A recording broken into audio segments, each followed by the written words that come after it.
14, and then I was back 2 years ago, and now today. So many of you I know, and you are among the last 4 classes that we're training. So today and tomorrow we'll pretty much finish the city. I've been working with you for about several weeks now.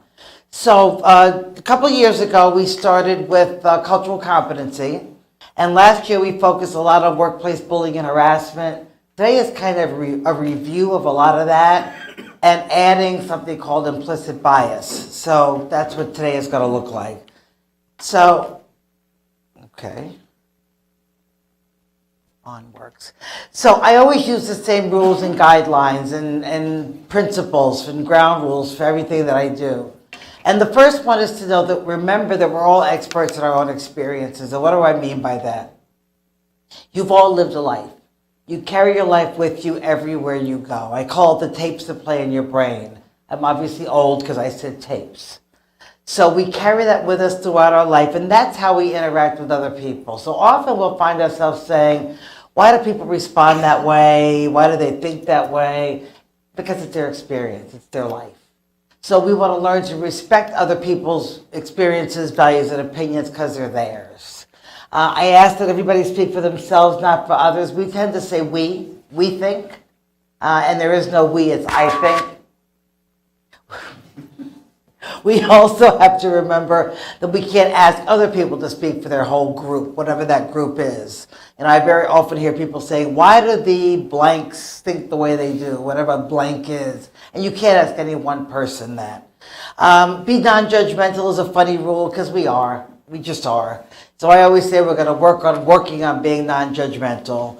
The next rule is my favorite, and that's say ouch and then educate. I'm fairly certain that most people do not wake up in the morning and say, I'm going to go out and offend somebody today.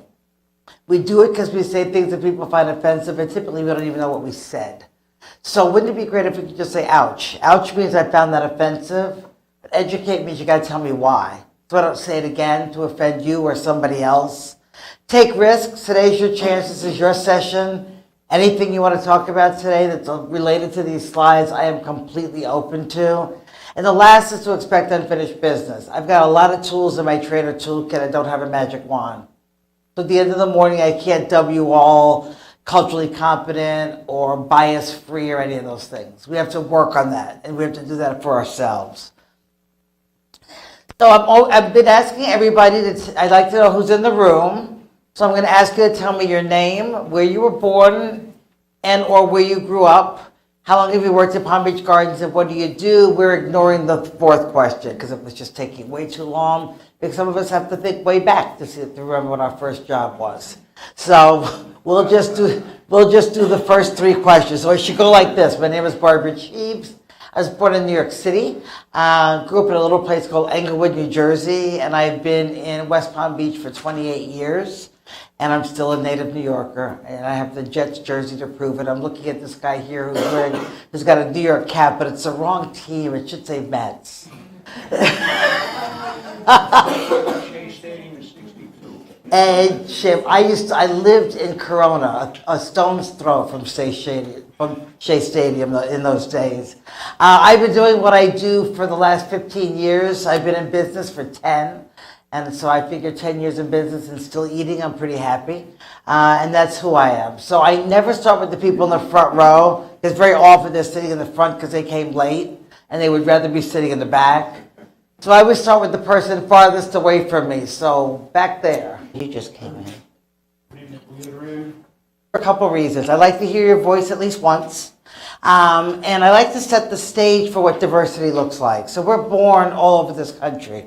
There are more people in this room born outside of the state of Florida than inside of the state of Florida. We have several people born outside of the country. So you bring that with you. That's all a part of who you are. So when I talk about being experts in our own experiences, that's a big piece of it. So what is diversity? When I say diversity training, the first 2 bullets come to mind. Your ethnic group, your race, your color, and your national origin. Gender is diversity. I think we all agree that men and women are not just alike.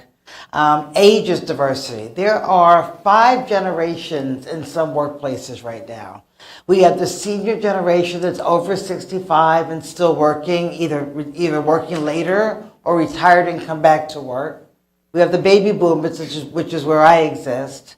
We have our Generation X and our Generation Y, our millennials, and we tend to say millennial like it's a curse word. Those millennials. Yeah, you must be one. And you're sick of hearing it. Now we have a new generation, and it's Generation Z.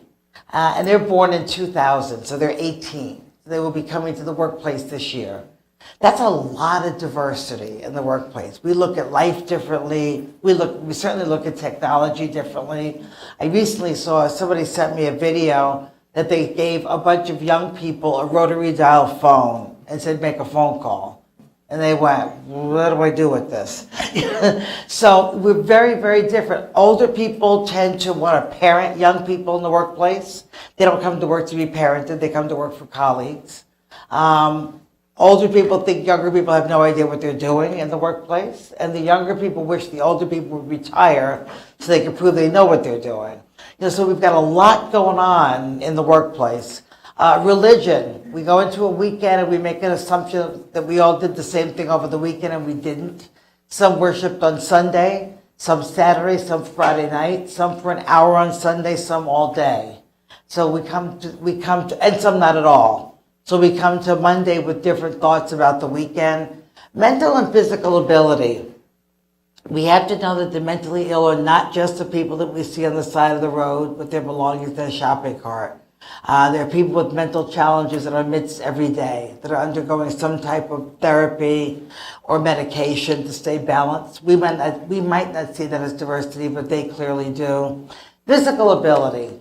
I was working in Atlanta recently, and I always say my baby brother, and he gets very upset because he's 58, so he's not a baby, but he's still my baby brother, lives in Augusta. So he came down to Atlanta to visit me while I was working there. And why that's important to me is because 18 years ago, Keith dove into a swimming pool and misjudged the pool and became a quad instantly. So he's lived in a wheelchair for 18 years. He's an amazing man. He's got a great sense of humor. He has no poor me's at all in his life. But he pointed something out to me about people living in wheelchairs, and that's how we respond to them. If I go into a restaurant with a gentleman, people are likely to ask him how many in the party or where we want to sit. Not with Keith. They talk to the standing person. They don't know how to talk to the person in the chair. So we make all kinds of accommodations for ADA, but how do we relate to people that have disabilities? Sexual orientation and gender identity. 1 in 10 Americans self-identifies as LGBT or LGBTQ. Lesbian, gay, bisexual, transgender. The Q is either queer or questioning, depending on who you're speaking to. When I was growing up, queer was a slur. And now it's an accepted phrase among some people in the LGBT community. So we've gotten much better in the workplace about not telling ethnic jokes. You're not going to tell a black joke if I walk in the room if you want to live. Just saying. You're not likely to tell the Jewish joke if you know somebody's Jewish, but we tend to make gay slurs all the time. We have to be careful about that because we don't know who's gay and not telling you, whose kids, parents, siblings are gay. So we have to be mindful. And then gender identity. In the last probably 8 years, I've met at least 10 people in workplaces that are transgender who have had a sex change. So most of them were men that became women. Only 2 were women that became men. And how you handle it means everything. If you handle it well, it's a non-incident. If you handle it poorly, we're reading about it in the Palm Beach Post because they're suing. So we want to be certain that we're a workplace that handles it well should it occur in our place. And then family and marital status is diversity. So this diversity that you're looking at now is what is HR diversity. That's the legal diversity. When we get to the end of the morning, when we talk about bullying and harassment, this is the screen I'm going to be referring to. But there's more to diversity. So level of education, people are judged by experience, socioeconomic status. We have thoughts about people based on how much they have. If you drive through a very low socioeconomic community, you're likely to say, wow, who lives here? How did that happen? How did they come to live here? If you drive through a very high socioeconomic community, you ask the same question. Who lives here? How did they come to live here? We make judgments about people based on what they have. Size. I did a training once and I walked into the room and I said to a guy who was about 6'8", "Whoa, how tall are you?" And he said, "I thought you were supposed to be the sensitivity lady." He said since he was 14 years old, people have commented on his height. And it's never just how tall are you. It's how's the air up there, how's the weather up there. And it gets old. I was out this weekend with 3 friends. I have 3 girlfriends that are over 6 feet tall. And we were out this weekend, and inevitably somebody will make some comment about the basketball team when we're out together. It's like, really? You know, it gets old. I then had a woman in one of these classes once said to me, she's very petite, and she said, "Why do people think it's okay to call me skinny? Because the first time I call somebody fat, they're going to send me to HR." You know, so we have to be mindful when we talk about how we relate to other people, how we relate to people's physical makeup. I don't have to talk about the next one, right? Politics. I could just gloss over that, hopefully. I've always said we shouldn't talk about politics and religion in the workplace. These days, I'd rather talk about religion with somebody I just met this morning than politics with people I've known for years. Not a good topic in the workplace. Geography. I asked you all where you're born. We have opinions about people based on where they're born. I know that because I'm a New Yorker. I've heard them. I once saw a bumper sticker that said, if they did it so much better in New York, take 95 North. Yeah, I get it now. I've been here long enough to understand that. So Southerners think Northerners are rude and obnoxious, and Northerners think Southerners are slow. And we think people from the West Coast, from California, are either surfer people or Hollywood types. People from the Midwest are just nice. You know, so we have all kinds of opinions about people and even locally, if somebody says they're from Boca Raton, we go, "Oh." Somebody says they're from Pahokee, we go, "Oh." Yeah. So we have decisions about people just based on their address. Longevity, how long you've been in the country, how long you've been in the city is all diversity. And then language. We have great linguistic diversity in South Florida. And with that, I always like to mention that in the workplace particularly, teasing somebody about their accent is not a good idea. Nobody likes to hear it. We tend to mock people's accents. Did a training once, and a guy was from Colombia with a very deep accent. And after he did his introduction, one of his coworkers said, "Do you need me to translate for him?" And I said, "No, I understood him perfectly, but I have a remedial class for you when this one's over, because clearly you need it." You know, so we don't want to make fun of accents. And we also make judgments about accents. We tend to think that people with an accent can't quite be as intelligent as we are because they have an accent. Unless, of course, it's a British accent, then they're brilliant. You know, I haven't figured out how that works, but it's true. And then we take another level of culture, food. I do a lot of this work with kids, and kids will talk about how they get teased in school based on the food that they bring. The Mexican child that brings tacos, the Indian child that brings curry that you can smell throughout the dining room. Other kids tease them about their food. And I always tell them not to worry because the kids are just jealous because they have peanut butter and jelly. And so then your food is more interesting. But food is diversity. Music is diversity. Music is very cultural. If you go to Sunfest, you can tell what genre of music is coming on the stage based on who's standing in front of the stage waiting to hear them sing without even knowing. Because we're very cultural about our music. So I always tell people if you play music in your workplace, you should play music that people can stand because you might be making them crazy. There's 2 types of music that would make me homicidal if I had to listen to it all day, and that's rap and country. So, you know, I'm going to have to back up on country, though, because I did some work in Nashville recently. And I went popping into the bars along the main street in Nashville, and when you're in person, I don't know if it was the beer I was drinking that made it sound so good, but when you're in person, it actually sounds pretty good, so I may have to back off of that. But rap is not negotiable. Clothing differs, holidays differ. ceremonies and rites, health and medicine. For those of you who are first responders, I work with the fire department in Texas that has told their first responders to ask people, what have you done to try to heal yourself before you called us? Because you never know what they've ingested from their culture. And wouldn't it be nice to know what they've ingested, what root or herb, so that you can tell the people in the hospital emergency room what they've ingested. And then gender roles. Some cultures have clearly defined male and female gender roles. If you come from one of those cultures, you obviously can't bring that to work with you physically, but you bring it mentally. And it affects how we talk to people, how we evaluate people, because in our mind we have male roles and female roles. That's what Palm Beach Gardens looks like as compared to the state and the county.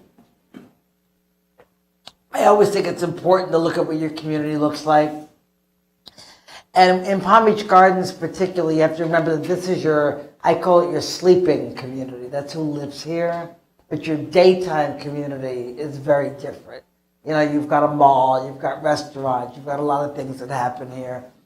I did this 2 years ago, and I compared those slides to these, and the only differences on this page was Black, Hispanic, and Asian have each gone up 1% since I was here 2 years ago. On this screen, the only change, and it's an interesting one, foreign-born is now 13.7%. 2 years ago, it was 15.5%, so that's an interesting shift. I don't know quite how that happened, but that's your community. So this is a slide that a lot of people use when we talk about equity and equality. So we talk about equality. These three guys just want to see the baseball game. So it would be equal to give them all the same leg up. But what happens when we do that? This guy still can't see the game. Equity is about making the playing field level so that everybody can be involved. And that's what that far slide says, that far picture says. And I've been using this quote since I've been doing this here. And it says,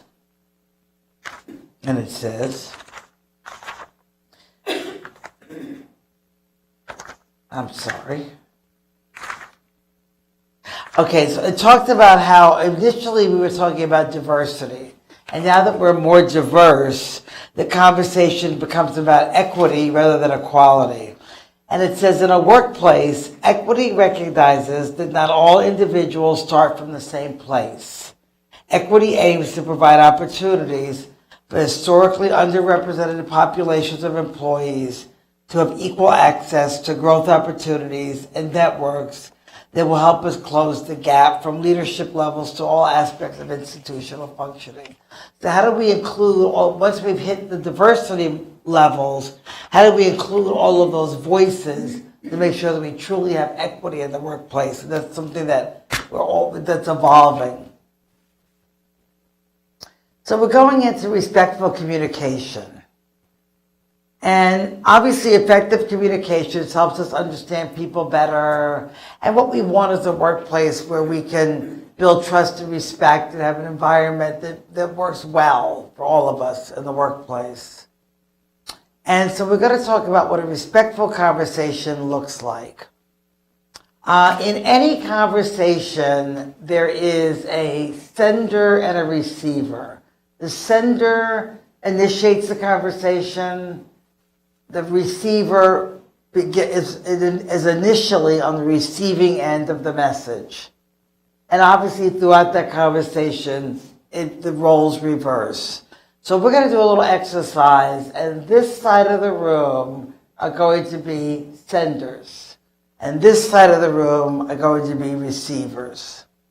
So in those roles, there are some traits that make for a respectful communication, and there are some traits that make for a not so respectful communication. So somebody on this side of the room tell me, anybody, an asset, a trait that would be an asset for a respectful sender in a verbal communication. What can they do to make it a good communication? Okay, there's one, thank you. Okay. On this side of the room, somebody tell me what would be a negative trait of a receiver in a communication. Okay, there you go, thank you. So, I'm going to have you two turn around and be a part of this group, and I'll have the 5 of you be a group. So, you are positive, you are positive sender, you're positive receiver. Positive sender.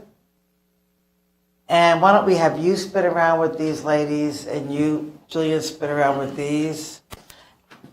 And you're both groups positive receiver.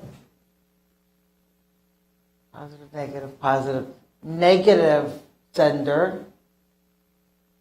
Positive sender, positive receiver. Negative sender, negative receiver. And I'm going to have you join this crew. Positive sender, positive receiver, negative receiver. So I'd like all of you in your groups to come up with 2 or 3 traits that make for a positive or a negative sender or receiver. Got it? Go for it. What we've got. We started in the back before, so we'll start down here. Positive sender. Positive indication could be eye contact, smile, obviously being non-biased, speak with casual tone and exhibit patience. Excellent. Thank you. Positive sender. We were Okay. similar to what they said. We said eye contact. We said a positive tone and smiling. Okay. Smiling is huge. I have to say something about eye contact though. And absolutely, in this country, most of us were raised by parents who said, look at me when I'm talking to you. But everybody in the world wasn't. There are many cultures that are trained that direct eye contact is challenging, rude, and disrespectful. A kid would get in trouble in some cultures if he looked his dad straight in the eye. So with police officers, I always have to say, be mindful that when you're stopping somebody, it doesn't mean that they're avoiding you, it doesn't mean that they're lying, it means they're respecting you because you're a person of authority. So be mindful. You brought that up over here? Huh? Your autistic children will not make eye contact. Ah, okay. They will not. And I never thought about They will that. not touch you, they will not make eye contact. We have a lot of autistic Yeah, adults. They don't know how socially to act all the time. They will not make eye contact. Thank They you. look away, they listen and they hear everything you Right. say. You don't want them to hear, but they're not gonna make eye contact when they're talking to you or when they're listening to you. They'll be even looking over there, like Right. paying attention to what she's doing, but they're actually doing it because they don't. Thank you, because I never thought about that, but thank you. What about here? Positives. We had compliment, of course, eye contact, introduction, and a greeting. Okay, thank you. What about back here? We have spelling, Wait, no, you're negatives, right? Okay, we're still on positive. Kind, positive, and level of the sender. Communicate on the level. On a level what? The sender, communicate on the same level. Okay, thank you. Where do we start with positive receiver? You. We talked about smiling back, taking the time to respond back, listening to the person, and if someone says thank you, you respond back. Welcome. Yeah. Positive knowledge. Thank you. Acknowledgement is huge because it also lets you know that you understood the receiver and that you heard the receiver. Thank you. What about you're both negative? Okay. we said smiling and nodding. We also said we have to Yes. That's that's very huge. Very often, people don't make sure they've understood. And if you are the sender, when somebody tries to recap to be sure they understand, you're going to be sure that you're acknowledging that and not saying, like, what about that? Didn't you understand? You know, or wasn't that, did I stutter? You know, one of those things. You know, we want to be certain that we're allowing them to restate so that we know, because we want the message to be received correctly. What about you? You have basically a positive body language. Okay. You're not like this the whole time. I'm glad I'm always happy somebody says body language. I ask that we mind our own body language, but we don't overjudge other people's body language. So I walk around like this a lot. And it doesn't mean that I'm mad or I don't agree with you. It doesn't mean I'm cold. It just means I'm comfortable. So if I invite you into my office, should not be standing here like this because it looks like I'm like not happy, but it doesn't really mean anything. So don't try to overinterpret somebody else's body language, but mind your own. I walk around like this a lot because my mother did, and I find it comfortable. And I was with somebody recently who I put my hands on my hips, and he said, "Oh, I'm now getting the angry black woman." And I said, "No, actually, I'm just have my hands on my hips. Now, if I start going like this, you might be getting the angry black woman." But don't overjudge other people's, and you're absolutely right, because body language is huge. And if you're leaning into somebody, you're backing away from somebody, but mind your own, but really don't try to interpret other people's, because we might be wrong about what they're thinking. Who else has positive here? You do. Okay, sames, all right. What about here? Anything different? Yes. So, respectful and attentive. May I pick this up?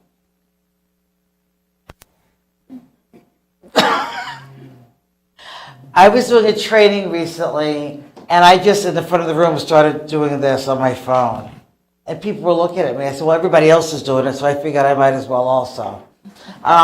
This is called the Rude device. It's a wonderful device. But if I'm talking to you, and you're either texting, Googling, or playing words with friends, then you're not listening to me. And to that same purpose, if somebody comes into your office and you're on the computer, I love when people say, "Oh, I hear you, I'm listening." No, you're not. You're typing. You know, so give me your attention. We tend to believe we can, multitasking, we've become to call that a plus. Actually, it's erroneous. We are made to do one thing at a time. We are not made to do two things. So either you're paying attention to that email or to me. So take the time. I would rather you say to me, "The manager needs this by this afternoon. Can I get this finished? And I will get back with you in an hour." Rather than to try to do this and talk to me at the same time. So thank you. Negatives, where does that start here? Okay. We said negative body language. We said opinion, and we said not. Okay. Thank you. What about here? Sarcasm. Language, rolling your eyes. Oh, yes. Yes. I got many a whack for rolling my eyes when I was a young person. I had a mother that I shouldn't talk about her, God rest her soul, but timeout didn't exist in my house. This did. And eye rolling got it in a big way. Yeah, thank you. Oh, who starts negative here? Okay. We also said rolling of the eye. Or even just saying, I don't hear. Ah, yeah. Thank you. What about here? Okay. Nothing new? Okay. Thank you. What about here? Where am I? Negatives.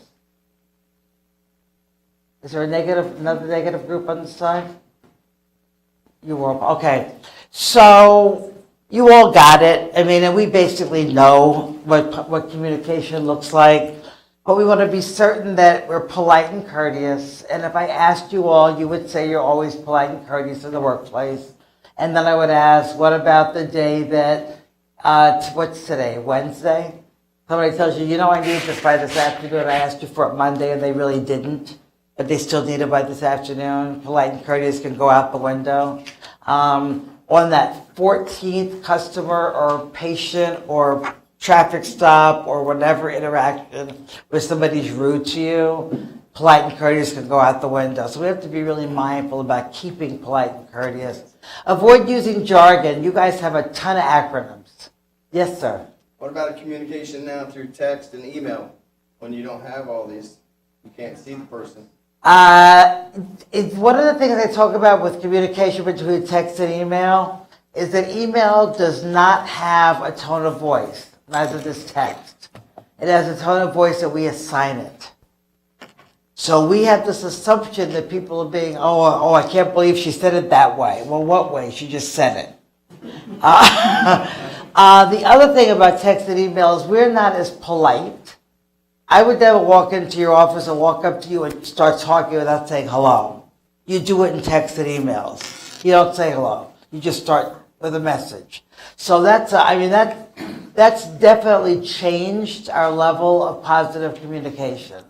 That's mostly, I actually work with one company that's a small company, and they have a rule that unless the answer can be answered yes or no, they must go over and talk to the person. They're not allowed to email. They get a little more exercise, and they get face-to-face contact, so you get the entire thing. Thank you for that, because that adds a whole new venue, new base to communication. Avoid using jargon. You all have acronyms because you're acronym heavy. And I would venture to guess that there could be an acronym in police that's the exact same initials as fire or finance or IT and means something completely different. So when you're talking to somebody, be sure you're not using your acronym jargon. Positive, not negative, and non-judgmental language. The way I've been explaining this to every class is, so Ron Ferris has a new edict that he wants to get out. He then gives it to his next layer of directors and chiefs. They give it to their next layer of management and to the next, and then it gets out to the rank and file.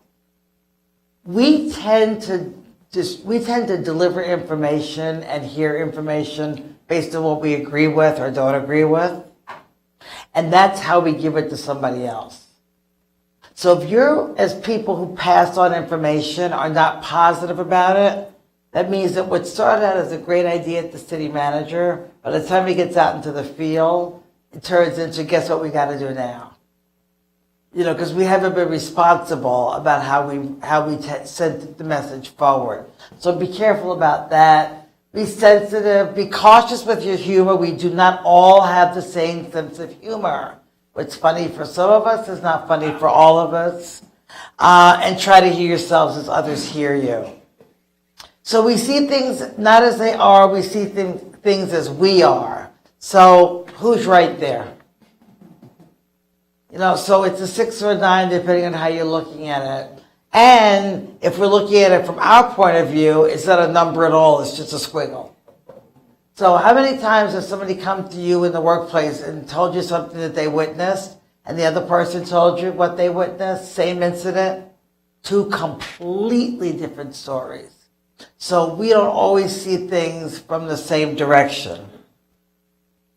So we're going into bias now. So prejudice in favor of or against a thing, person, or group compared with another, usually in a way to be considered unfair. So bias doesn't have to be negative. Bias can be positive. You can be biased in favor of something. But I rarely hear people say I'm biased in favor of butter pecan ice cream.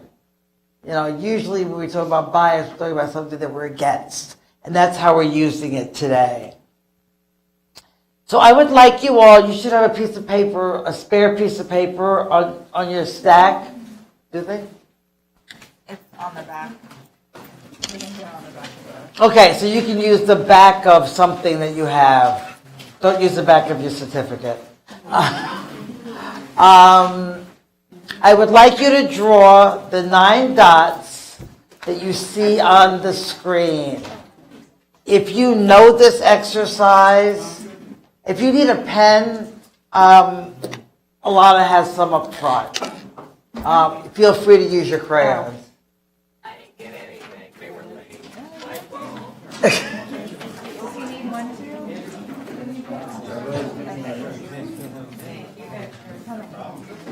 Four. Did you guys get one? Paper. They got it. So, 3.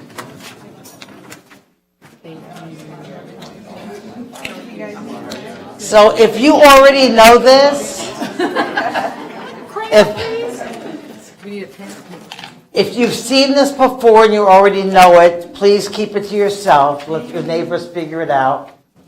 Your instructions are You just got to draw 4 straight lines that connect all 9 dots without lifting your pen from the piece of paper or going back across a line.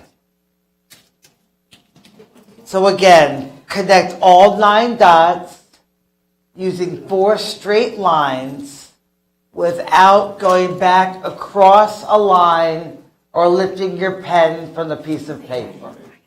And yes, it's possible.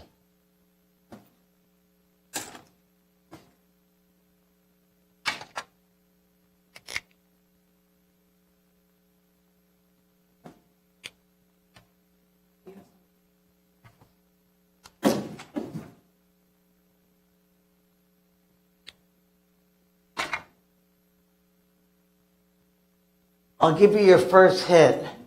Your first hit is you actually have to touch the pen to the paper. It's not a Ouija board. So it's not going to automatically do it for you.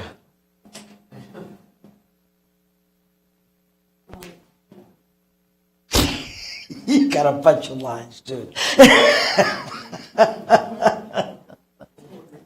straight lines for what? Talk about a bunch of lines. 4 straight lines to connect all 9 dots Oh, Lord. without lifting your pen from the paper and without retracing over one of the lines. Does somebody have it?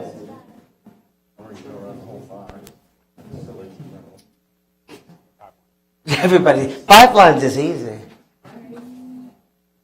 Oh, you got it.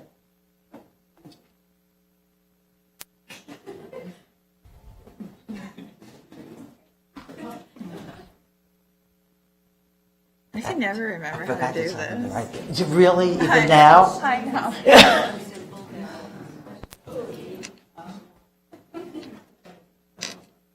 Okay, my friend who got it, why don't you come up and show us? It would be you. And when you do it there, I will do it back here. Hold on 1 second, let me catch up to you. I should have drawn it here as well. Don't do it yet. All right.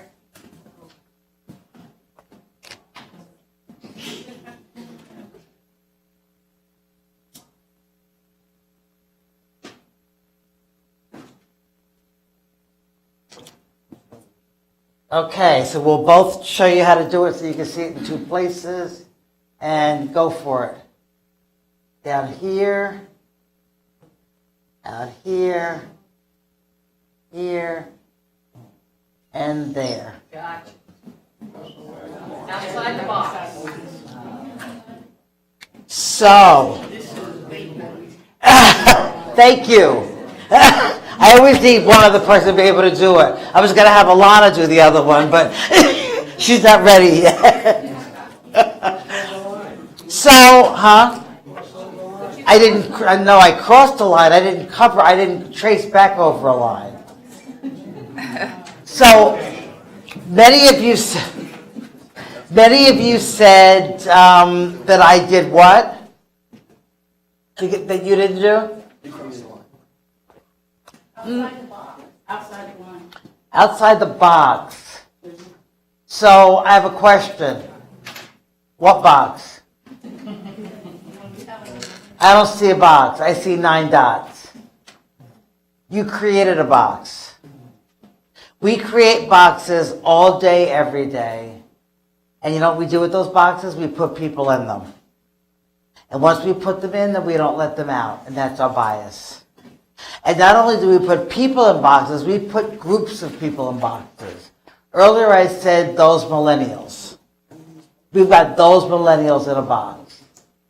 We put those seniors in a box. But we usually call them those old people.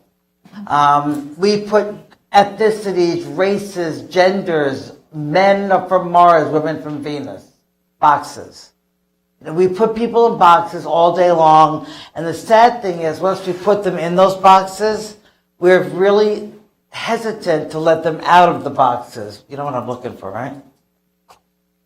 Who sees my remote anywhere?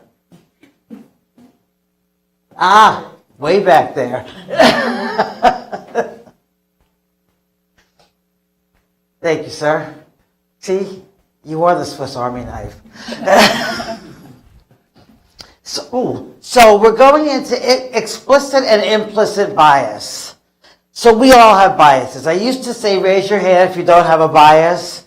And now what I say is, if you think you don't have a bias, come see me at the end of the class, because I promise you do. But some of them are hidden, some of them are obvious. Some of them are explicit, some of them are implicit. So the distinction is the level of awareness. And I'll give you 2 examples of bias. I have an explicit bias. I know exactly what it is. So our explicit biases, we're politically correct enough not to share them in the workplace, but we share them with our family, our friends, our spouses, and even close work acquaintances or work friends. So my explicit bias, I recently got a new phone. And I'm an Android girl, so I got a Samsung 9 Plus. Very different from my 6. So there's a lot of things I can't quite figure out these days. So everybody says to me, well, just call Sprint. Well, why haven't I called Sprint yet? What's my explicit bias? You can do it yourself. Huh? You can figure it out yourself. No, I don't care about figuring it out myself.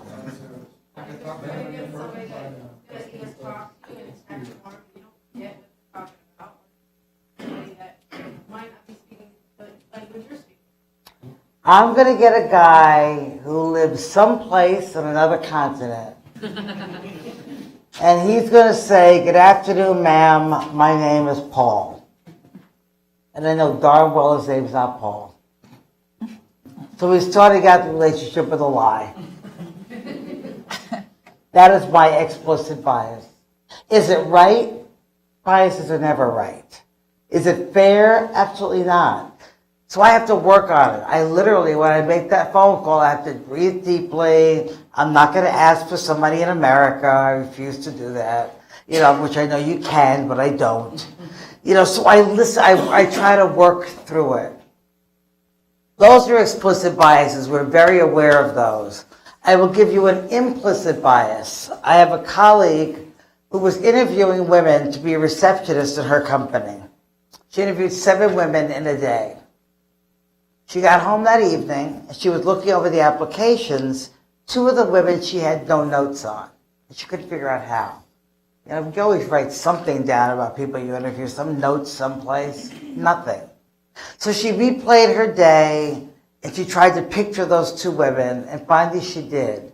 And she called me and said, I finally understand what you mean by implicit bias. The 2 women that she had no notes on, both had visible tattoos. And she is so anti-tattoo that she could not imagine them working at the front desk of her company. So she didn't even hear what they said. Their words were womp, womp, womp, womp. She didn't even hear. It didn't matter what they said because she wasn't going to hire them.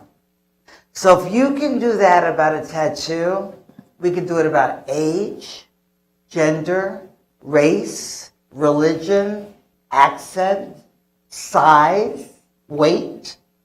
We could do it about anything that we have an implicit bias about. So we have to really get to the point of trying to figure out what our implicit biases are. The explicit ones can be consciously detected. The implicit ones are unconscious. So here's the bad news. For those of you who took psychology, your unconscious mind manages 95 to 99% of what you do and what you think. Your conscious mind only handles 1 to 4 or 5%. Your conscious mind is really slow to work. It doesn't want to work. It's lazy. Your unconscious mind is working all the time. And that's where your implicit biases live. So they're taking over when you don't even realize that they're taking over. So implicit biases, we all have biases. It's how we process information. It strongly predicts and informs our actions.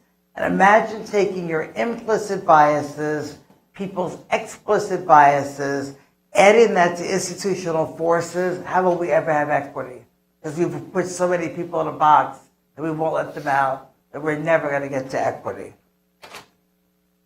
So remember that the implicit biases are involuntarily activated. Once you realize that you have implicit biases and you start to identify them, it can be easier for you to handle speaking about them. For how many of you have a face like me that it leaks out? You know, yeah, you make that face. You know, so you have to learn to control not only what comes out of your mouth, but what your face says. The good news is biases don't make you prejudiced, they make you human. But it doesn't mean that we can't overcome them. So we're all subject to unconscious biases. And if we understand our biases, it really helps you to interact with people, not only your colleagues and coworkers, but the public that you interact with. Because they have biases about you, you have biases about them. So we've got a little video that talks about implicit bias.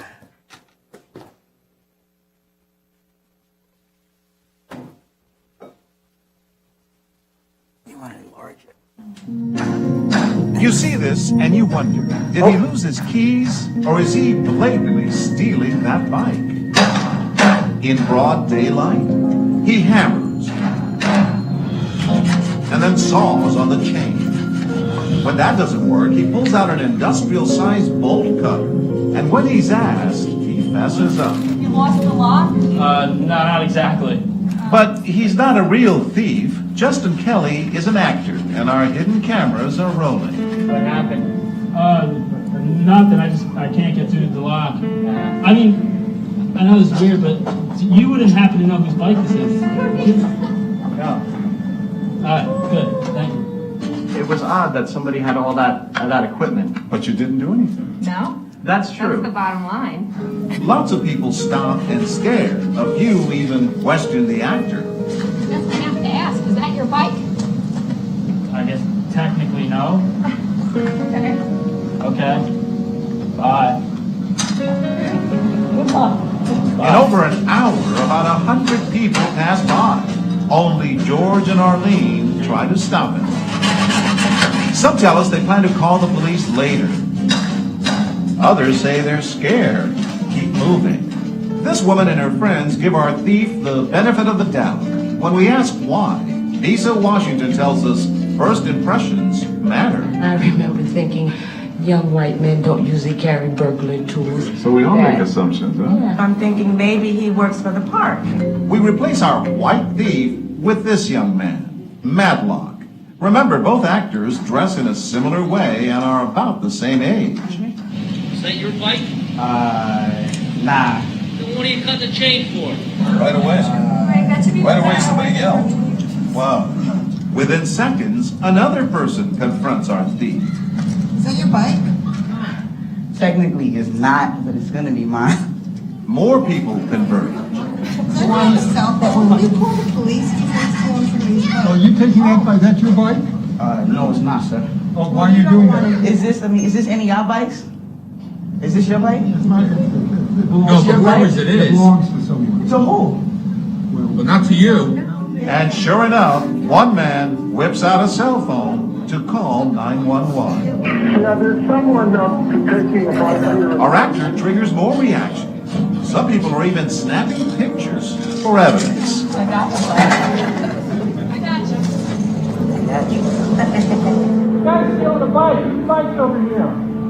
Once everyone moves away, we reset our cameras, and within minutes, another outraged man is yelling. Are you trying to steal that bike? Excuse me, sir, but the bike's been here for days. Like, no one's gonna take it. Well, that's not your bike then. Yeah, You can't just come in and take something from somebody. excuse me, sir. Okay, I'll just take your tools right then. Please, sir, don't touch my stuff, sir. Please, sir, do not touch my stuff. You're touching Please. somebody else's stuff. Yeah, all right, but this has been here. Like, who's gonna take it? Well, that doesn't make it your property. Technically, it does. No, it doesn't technically. It's not yours. I'm telling you. All right, sir. When we bring out our cameras, David Robb wants us to go after the thief. That kid in the red shirt. He's hacking away at a bike that's not his. And he has the right to take it and steal it. She may not look like your average bike thief, but actress Ashley Carpenter makes sure anyone who asks knows she's up to no good. Need a hand? Yeah. With a little help from Ed Fitzsimmons, the bike chain easily falls away. Oh my goodness, what a strong man you are. And he isn't the only man who stops in his tracks. What's this guy thinking? You know, you pull up, you don't know if she lost her key, if she's trying to actually take the bike, but then again, she's a girl. And would you ever see a girl doing that? You never know. Most of the time, it's the guy couldn't do something like that. Reginald pedals right past his appalled wife, straight to our actress, asking her if she needs a hand. Okay, I'll eventually get it. I did some time in Roller. I can steal this. Oh, you can steal it? Then you can help me steal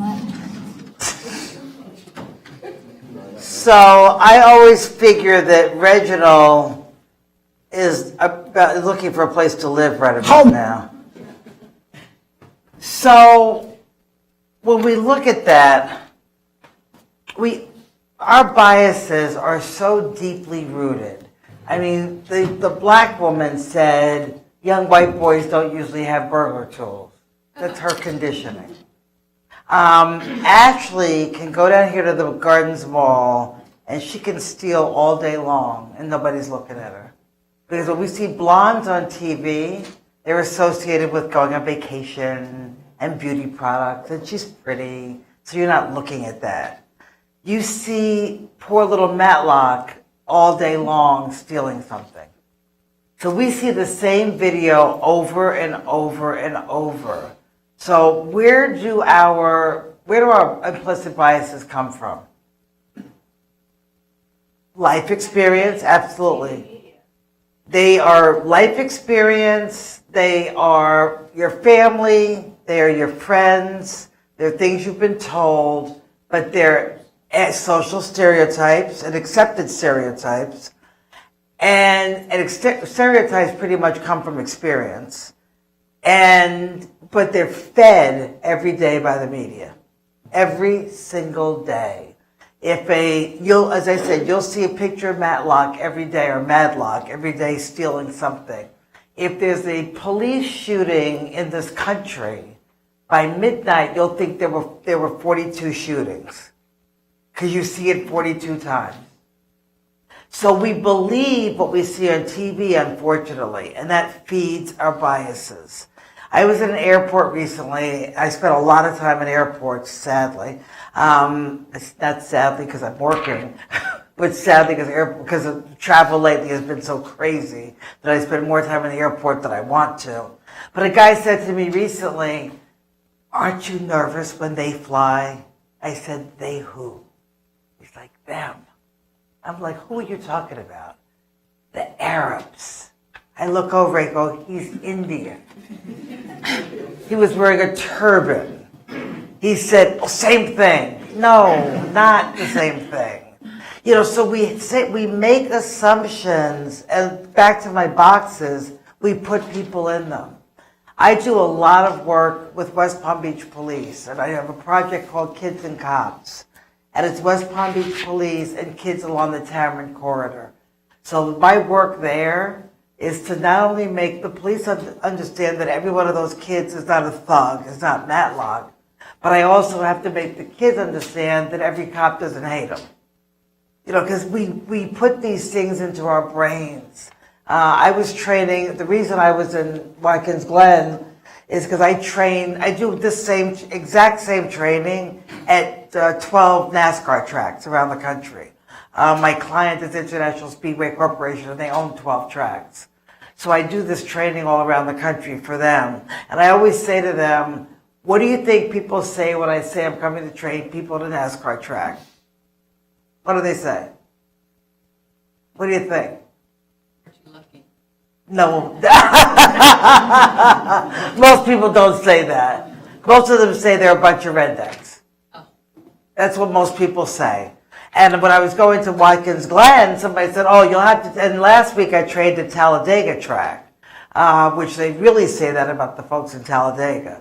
But they're not. I mean, these are people that I meet that are just wonderful human beings that work at these tracks. So we have thoughts about people based on something we have no idea.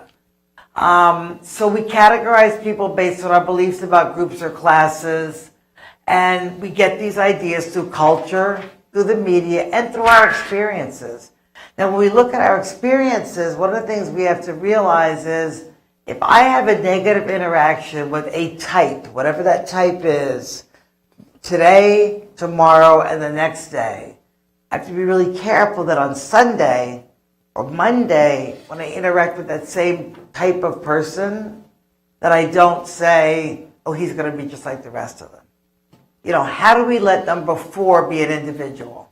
And that's very difficult because it's easier to classify people.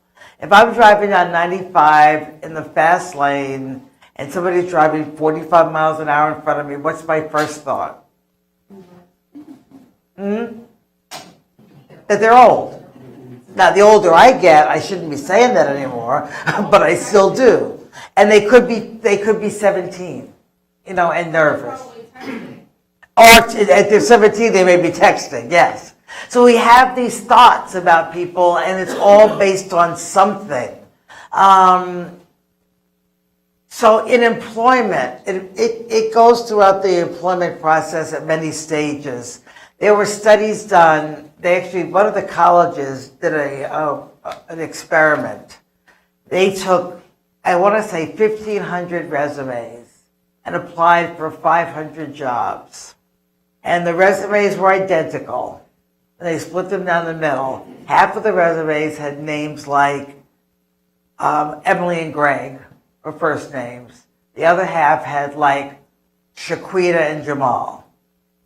So you pretty much, when I say Shaquita, something comes to your brain and you kind of know what she looks like.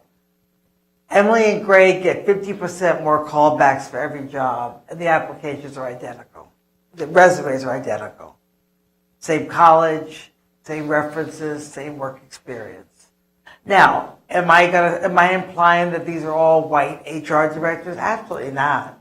As I said, you heard the black woman say, young white men don't usually carry burglar tools. We have these thoughts that have been fed over the years of who's better or who's going to be better for the job.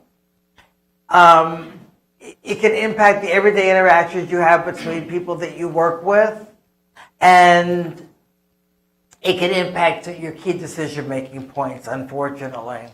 We also tend to go with people who are more like one of us. That's the other implicit bias piece, because we're comfortable with them. Now, that could be race, ethnicity, gender.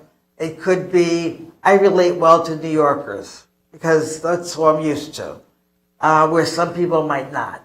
The scary thing with that is, though, that you might tend to hire people that are more a cultural match to you and overlook people that would be better for the job. My friend did not hear those 2 women with tattoos. She couldn't, of the 5 that she had notes on, she didn't like any of them. So, and there was something wrong with all of them. One of the tattooed ladies might have been the perfect person. She never heard them. So we have to be very careful about that in the workplace. When we do evaluations, we consider promotions, When we give job assignments, we tend to give the stronger job assignment to somebody that we think can be better at it based on the fact that we get along with them, or that they think more like we do. And we associate that with trust and respect. So I want you to go back to the same groups you were in before, and we're not going to do the first question because I'm going to assume that this information is not completely new to you. You've heard it in some way, shape, or form before, if only from me 2 years ago. And I don't want to know if you think it makes sense in the context of your work, because I'm going to know that you all say yes, it does.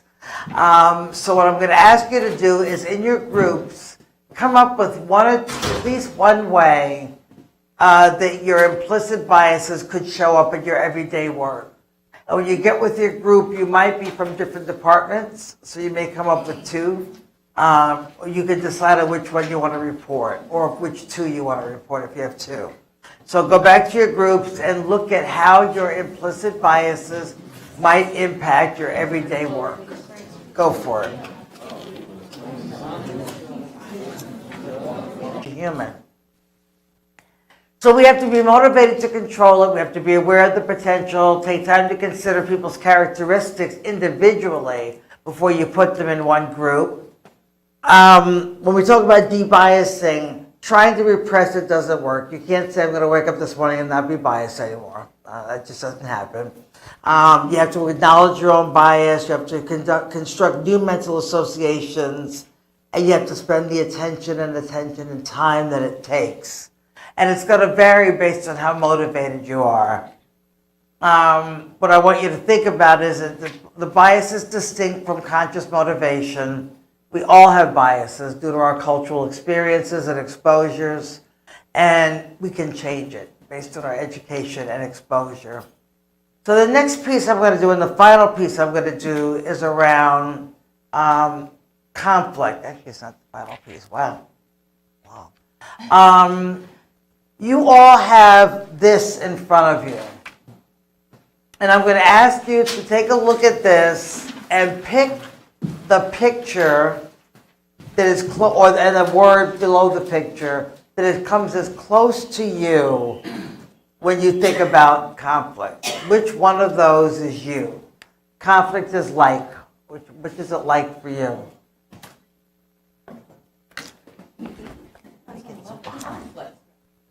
Earlier that it depends on the kind of conflict. I would suggest that if you're doing this in your workplace today, if you were sitting in your kitchen, you might come up with a different answer because you look at conflict differently depending on what situation you're in. And who it's with.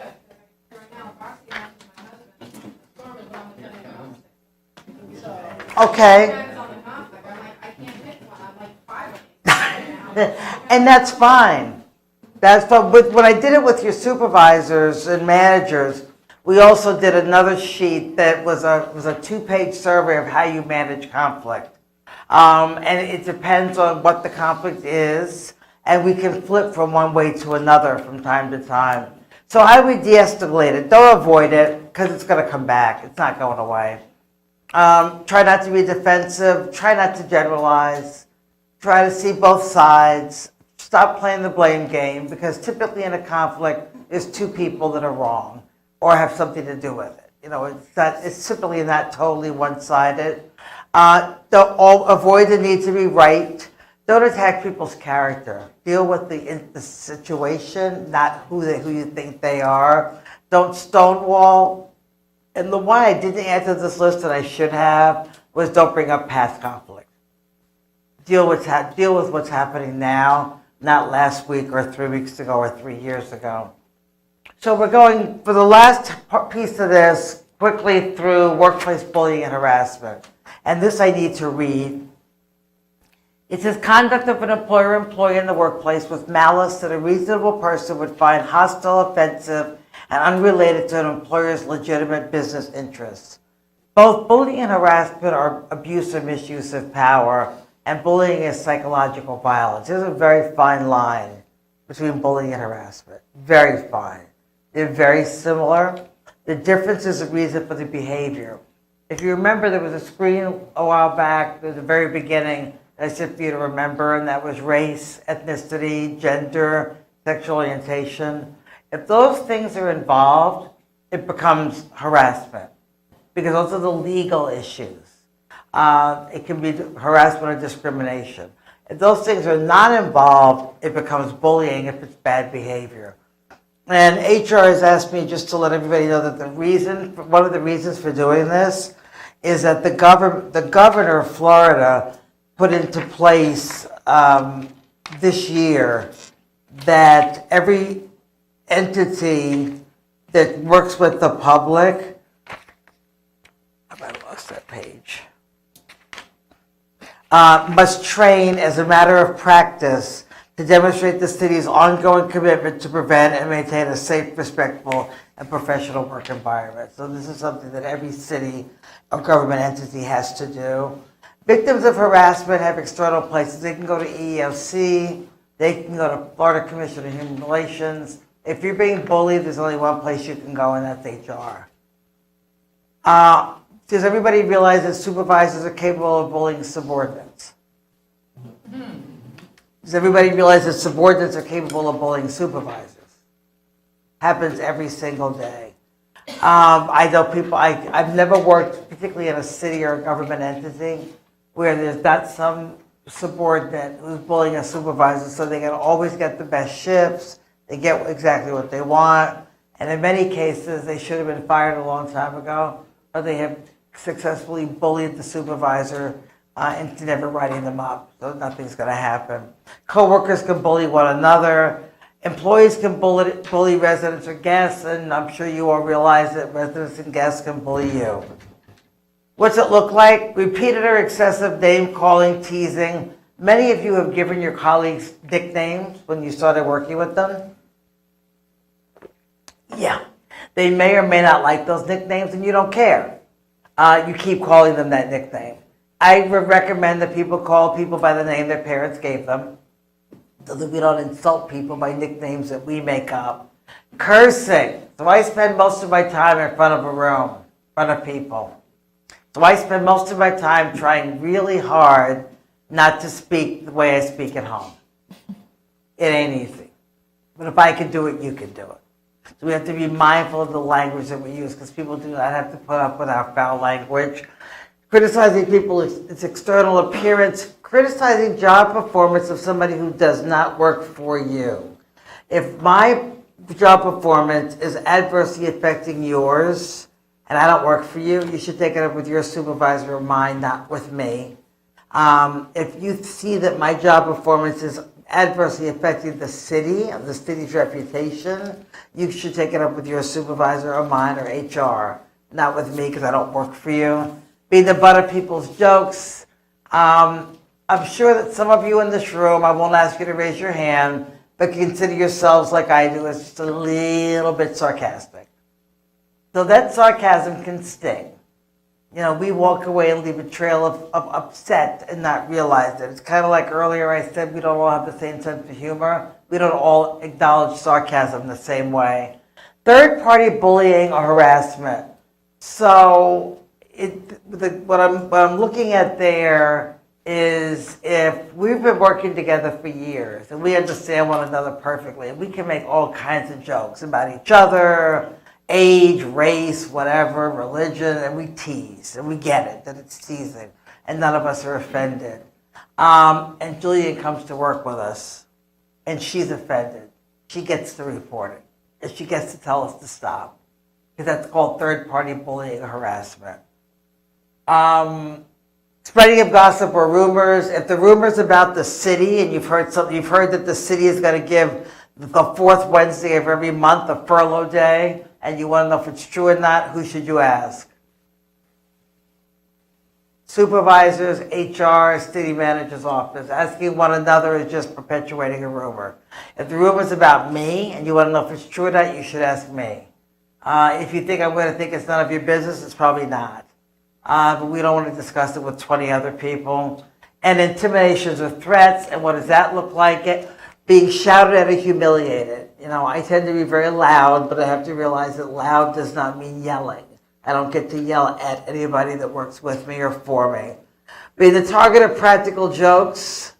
Some departments are better at practical jokes than others, but I'm assured that they don't play them anymore, that it's a thing of the past. Hi. Blame without justification, he did it, she did it. Exclusion or social isolation, leaving people out. Now that doesn't mean that they didn't ask you to go to lunch. They don't have to ask you to go to lunch. But it just means that but they do have to, if the whole department's going out to celebrate Susie's birthday, it would be really rude not to invite one person. That becomes exclusion or social isolation. Physical intimidation. I work with one city that says there's only 3 times you should touch another human being in the workplace. 1 to shake hands, 1 to administer CPR, and 1 to pull them out of danger. Because a touch can be misconstrued as sexual harassment or workplace violence, and I've investigated both. Tampering with people's personal belongings and threatening retaliation are all intimidation. So this screen basically is saying what's not bullying. So the city has every reason to expect that for the 8, 10, 12, or 24 hours that you're working, you are doing what you're being paid to do. And if you're not, they can take a reasonable action. They can demote, discipline, counsel, or dismiss, not award a promotion, and constructively coach and criticize. I often have people say to me, my supervisor's bullying me. My response is, no, they're managing you. It's their job. You know, so be careful what we call bullying when it comes to supervisors. Cyberbullying isn't something that I always had to talk about. It's getting more and more prevalent. The last one that I investigated was fairly gross, so I hate to say it even, but it was an employee in a city that thought it was a cute idea to Xerox body parts and send them by text to a female coworker. I didn't want to know where that Xerox machine was. So it was, just be really careful what we send around. I was with another city where someone got arrested, and by midnight, his coworkers had posted and shared his mugshot all over Facebook. So that's just called mean. Forwarding, some of you are privy to personal and confidential information. You can't forward that, and be really careful with things that get posted. What happens when people are bullied? Kids don't want to go to school, adults don't want to go to work. Low performance, decreased productivity. People get ill. I don't mean making up illnesses. I mean people get physically ill from bullying or harassment. You have a toxic atmosphere, high turnover, increased accidents. Some of you in this room are responsible for one another's safety. I wouldn't want to think that the person I'm counting on for my safety can't work because they're being bullied or harassed. Harassment and legal consequences, and on the outside, violence. We have all turned on the TV and seen that somebody in a workplace came back and shot up the workplace. And it happens. I was doing work with a city locally in a water treatment plant that was, the atmosphere was completely toxic. It was just awful. People were being bullied and harassed on a regular basis. They had cameras in break rooms. I mean, there was just nothing right. And I kept saying to city administration, you got to do something because this is a powder keg waiting to blow. And they did. They made some changes. One of the guys that had been fired when it was really bad, about a year or so ago, drove his pickup truck onto the property and set it on fire in the middle of the yard. Fortunately, he didn't hurt anybody or himself, but his intent was to do damage. Now, did he have some mental problems? Absolutely. But how far do we push people? And I always wonder when I read those reports in the paper, how that person was treated in the workplace, what happened to them. And also, I always see the person who says, you know, I knew it was bad. I knew he was going off the edge. I knew something was going to happen, but they didn't tell anybody. So make sure that you're not doing that because you don't want to be the person that when he comes back and does something to them. So harassment and discrimination are unacceptable or illegal. Bullying is unacceptable. Bullying can still create a hostile work environment, but it's not illegal. It's wrong. It still goes against company policy. Bullying is still a write-up, but it's not a legal issue. So The old saying, if you see something, say something. If you're being bullied or harassed, you see somebody else who is, make sure you say something to somebody. If you supervise even one person, you're bound to report, because the courts will say once you know, the city knows. You'll never get in trouble for reporting. You will get in trouble for not reporting, because it will come back to haunt at some point. Retaliation means making people afraid to complain. If somebody says in your shop they want to go to HR, make sure they know how to go, and you have to let them go immediately. Which means if they're doing a project, you got to take it over. If they're answering the phone, somebody else needs to. If there are 3 men on a fire truck or 3 ladies on a fire truck, the truck's got to come out of service while that one person goes to HR. Because to deny them, they will say later on that they were denied the opportunity to complain. So to bring it home, every employee in the city by tomorrow will have gone through this training, and the few that haven't will be forced to sit and listen to my voice for 2 hours. I'd rather be sitting in the room. So what I like about that is you're all on the same page. It's a shared message. Everybody in the city is getting the same message. And you have a shared responsibility.